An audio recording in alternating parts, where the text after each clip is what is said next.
So I've been doing something a bit different lately. For the past several months, I've been letting Claude Code work alongside me on a real project, not a tutorial project, not a toy app, a full microservices e-commerce platform. Kafka, Stripe, payments, Redis, self-hosted infrastructure, the whole thing. And today I want to show you what actually happened. Because it's not a Claude Code is amazing video. And it's not a AI will replace developers video either. It's just what happened when a backend developer handed a significant chunk of his coding to an AI for 6 months. The good parts, the weird parts, and the parts where I had to step in and fix everything myself.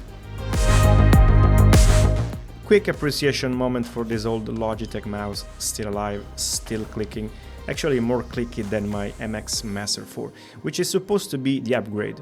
The MX Master is great though, especially when I throw it in my backpack and head to a cafe somewhere in Geneva to work. Lighter, cleaner, no complaints, but the old Logitech, it just refuses to die. Respect. Anyway, you're probably wondering, in what measure did I actually let Claude Code interfere with my project? Was I just using it for autocomplete? Was I copy-pasting suggestions? Or did I actually step back and let it run?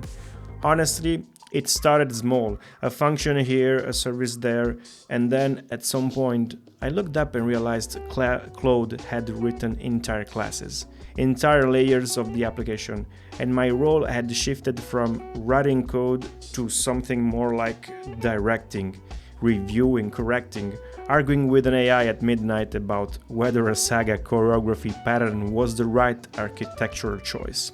Which, spoiler, it was, but Claude needed convincing. So let me give you the honest picture of how this collaboration actually worked from the beginning.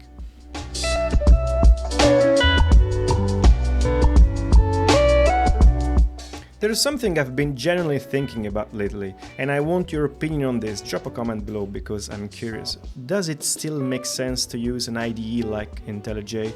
Hear me out, IntelliJ is great. I love IntelliJ, but with all the plugins, the indexing, the memory it hovers up in the background, we're talking easily 4, 6, sometimes 8 gigabytes of RAM just sitting there. And RAM is not cheap, man. Anyone who's ever spec'd a dev machine knows that. Now, if you're working with Claude Code, you're mostly in the terminal anyway.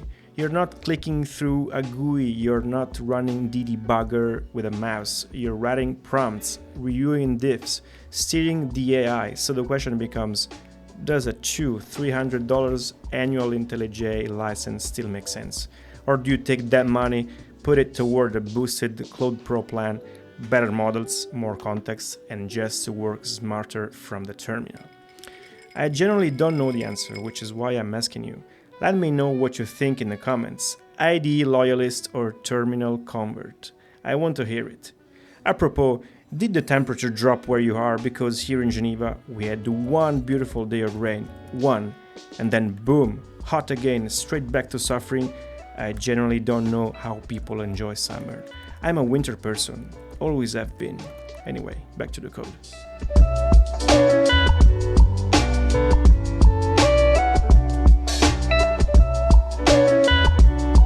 Let me be honest with you about something. Collaborating with Claude Code or any AI specialized in code generation is not easy. It's powerful, it's fast, it changes how you work, but easy? No. And here's why. I don't ship landing pages or simple websites. I build architectures, microservices, event-driven systems, distributed patterns, infrastructure. When you bring an AI into that kind of complexity, dependency choices, library versions, testing strategies, architectural patterns, things can get messy very quickly. But here's the part people get wrong. The mess doesn't come from the AI being stupid. Claude doesn't make random mistakes.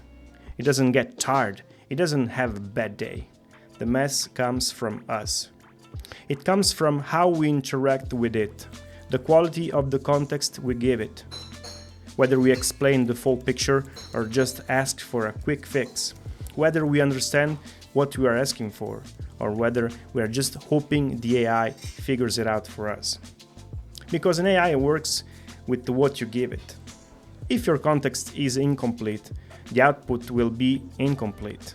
If your instructions are vague, the code will reflect that vagueness. Garbage in, garbage out, except with AI it's more subtle than that. It looks right, it compiles, it might even run, and then 3 layers deeper you realize the foundation was slightly off from the start. That's the real challenge of AI-assisted development, not the AI, you.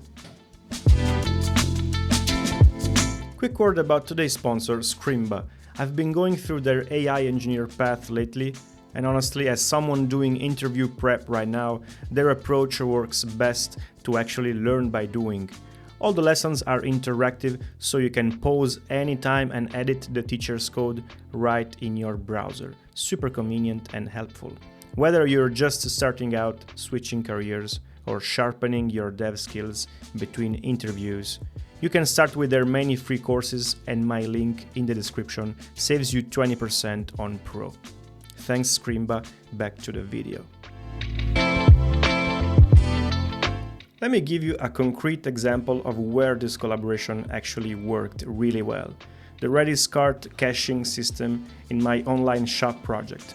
Full implementation, cart backed by Redis, TTL expiry, the whole thing. And I have to say, the way Claude guided me through that was generally impressive. Clean, logical, step by step, I was happy.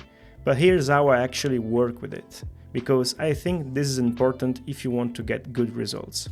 I don't dump the entire feature spec into the context at once.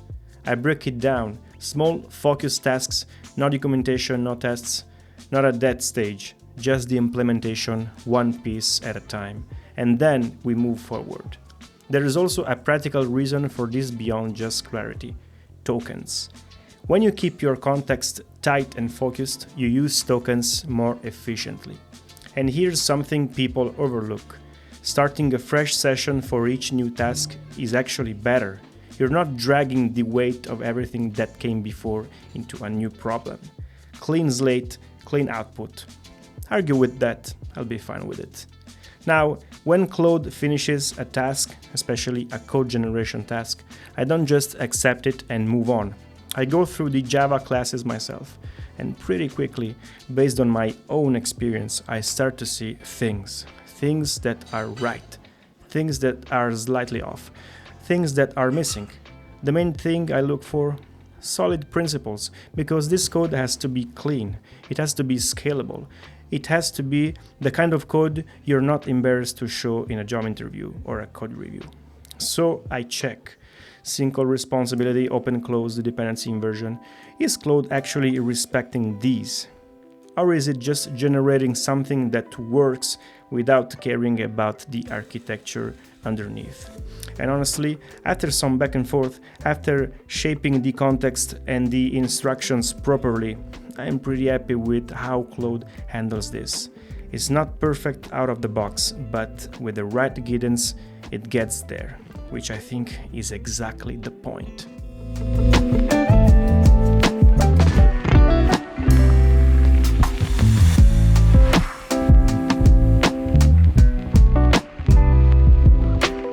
Oh, and before I go, quick word about my setup for all of this. I'm on the basic Claude Pro plan, around $25 a month. What about it? I'm happy with it. It covers most of what I need day to day. Sometimes I hit the limit though, especially with the more powerful models, Fable, the frontier ones. You know, when you're deep in a session, context is loaded, things are flowing, and then it tells you to slow down. Yeah, that's a special kind of pain. As for other AI tools, I basically dropped ChatGPT. I use it occasionally for a quick comparison, but it's no longer part of my daily workflow. Same with Gemini, I check it sometimes, see what it's at.